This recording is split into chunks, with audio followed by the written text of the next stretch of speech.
دعا ایک ایسا عمل ہے کہ جس کو ہم عام طور پر نماز کے بعد کا عمل یا کسی عزیز کو رخصت کرتے وقت اتفاقاً منہ سے کچھ اچھے کلمات نکل جانے کی حد تک تصور کرتے ہیں، مگر یقین جانیے دعا رب تعالیٰ سے براہ راست گفتگو کرنے کا ذریعہ ہے کہ جس کا کوئی وقت مخصوص ہی نہیں ہے۔ آسان لفظوں میں یوں سمجھیے کہ دعا کرنا اللہ سے باتیں کرنا ہے۔ جب چاہیں اپنے اللہ سے باتیں کر سکتے ہیں۔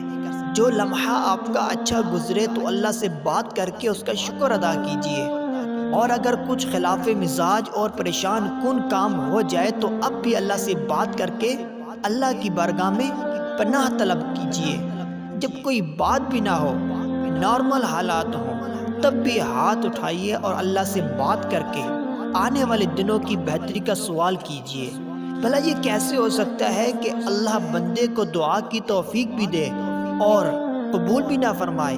یہ ایک واضح حقیقت ہے کہ دنیا والوں سے نہ مانگا جائے تو وہ خوش رہتے ہیں، اور اگر اللہ سے نہ مانگا جائے تو اللہ ناراض ہو جاتا ہے۔ ہمیشہ اللہ تعالیٰ سے مانگتے رہنا چاہیے۔